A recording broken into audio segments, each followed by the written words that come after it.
अस्सलाम वालेकुम। वेलकम एक नई वीडियो के साथ।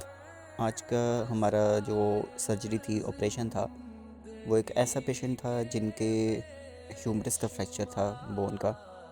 ह्यूमरस एक ऐसी बोन होती है जो कि दोनों बाजुओं के अंदर शोल्डर से शुरू होके एल्बो तक जाती है। तो इसमें एक्सरे भी मैंने ऐड किए हैं।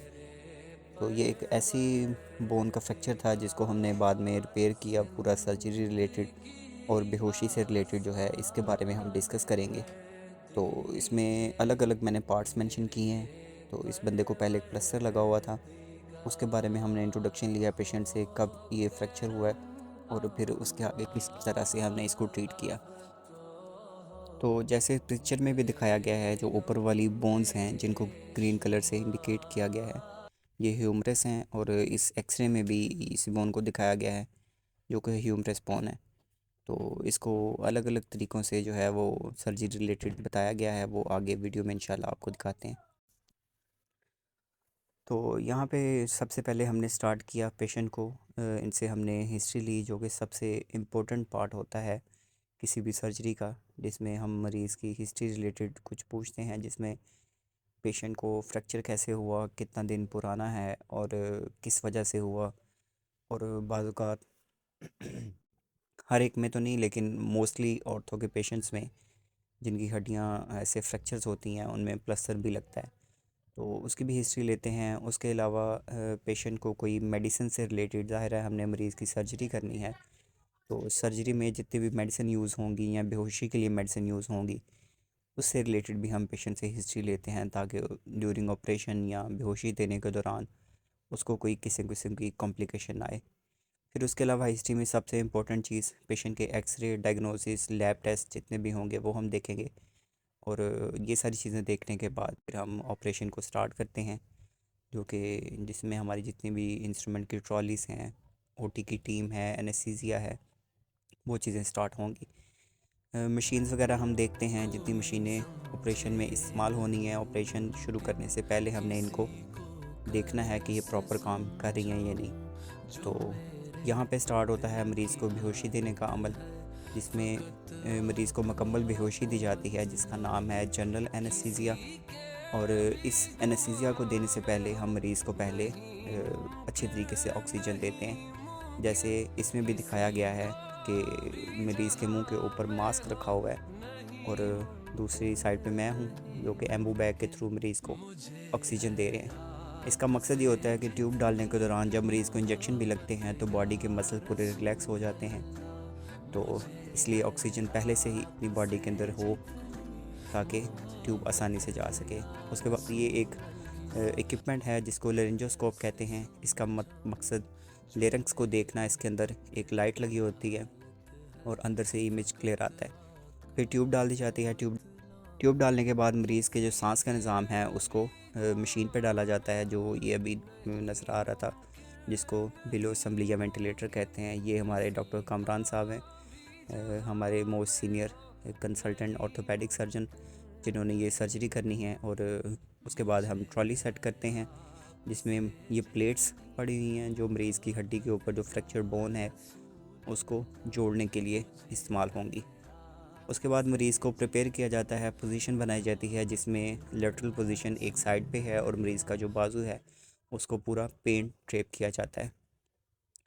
फिर सर्जरी जैसे ही स्टार्ट होती है तो उसके बाद डाइसेक्शन और मुकम्मल व्यू देखने के बाद प्लेट डिसाइड की जाती है कि कितने होल्स वाली प्लेट लगेगी। उसके बाद स्क्रू ड्राइवर हैं इसमें और स्क्रूज़ हैं, और डॉक्टर साहब अपनी जो ओटी की टीम है, उनकी टीम है, उनके साथ प्रॉपर डिस्कस करके तो फिर इस प्लेट को लगा दिया जाता है उस फ्रैक्चर बोन के ऊपर। तो सर के साथ एक मैडम है और एक डॉक्टर साहब और हैं, और ड्रिल मशीन के साथ फिर उस प्लेट को ऊपर बिठाया जाता है और उसके ऊपर स्क्रू लगाए जाते हैं, ताकि अच्छे तरीके से जो बोन के ऊपर प्लेट है वो फिक्स आ जाए। और इसमें एक चीज़ लाजमी हमने ध्यान रखना होता है कि कोई भी सर्जरी जब हम कर रहे हैं तो वहाँ के जो वाइटल स्ट्रक्चर्स हैं, जैसे कोई ब्लड वेसल है या फिर कोई नर्व है, उसको बहुत ध्यान से प्रोटेक्ट करके उनको अलग कर दिया जाता है। और बाकी जो सर्जिकल साइट है वहाँ पे हम सर्जरी करते हैं। तो इस तरीके से डॉक्टर साहब ने सर्जरी मुकम्मल की। पहले एक्सरे था, उसमें फ्रैक्चर्ड बोन थी, और ये सर्जरी के बाद का एक्सरे है। देखें माशाल्लाह कितनी अच्छी प्लेट लग गई है। फ्रैक्चर जो है वो बिल्कुल ना होने के बराबर नज़र आ रहा है। अस्सलाम वालेकुम। जी वालेकुम अस्सलाम। जी भाई, क्या नाम है आपका, किधर से आए हैं? जी मेरा नाम सामा है, मैं चूहा से रिक्शा से हूँ। अच्छा, क्या मसला बना आपका? भाई मेरा एक्सीडेंट हुआ है। किस चीज़ से? अभी ना बाइक थे तो गाड़ी ने मेरे को हिट की। अच्छा, कितने दिन हो गए हैं? ये तकरीबन 10 दिन हो गए। 10 दिन हो गए हैं। तो ये प्लस्तर कितने दिन हो गया लगा हुआ? बस तो एक हफ्ता हो गया। ठीक है, तो आज आपका ऑपरेशन है? जी आज मेरा ऑपरेशन है। ठीक है, चले इंशाल्लाह ऑपरेशन करेंगे, फिर ऑपरेशन के बाद इंशाल्लाह आपसे बात करते हैं। जी थैंक यू।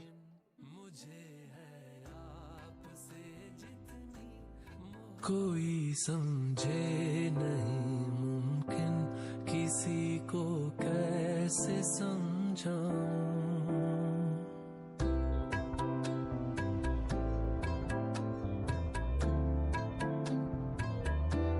कोई समझे नहीं मुमकिन किसी को कैसे समझाऊं।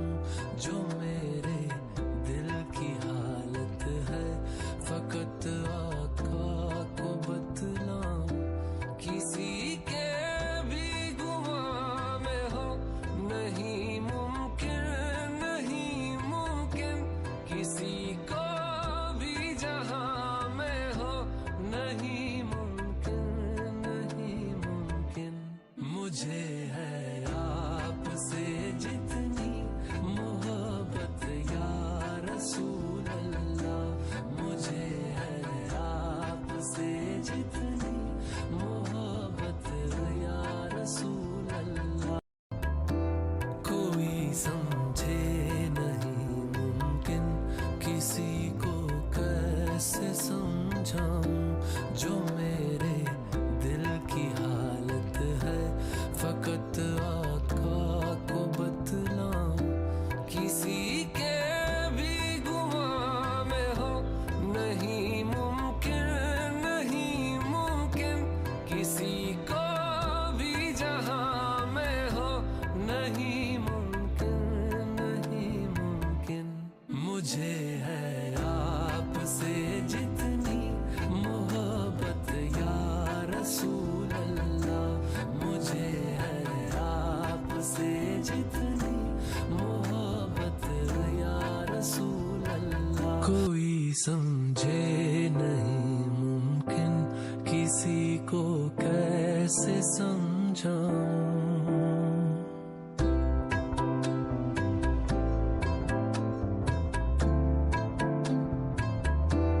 कोई समझे नहीं मुमकिन किसी को कैसे समझाऊं। जो मेरे दिल की हालत है फकत आका को बतलाऊं। किसी के भी गुमा में हो नहीं मुमकिन, नहीं मुमकिन। किसी को भी जहां में हो नहीं मुमकिन, नहीं मुमकिन।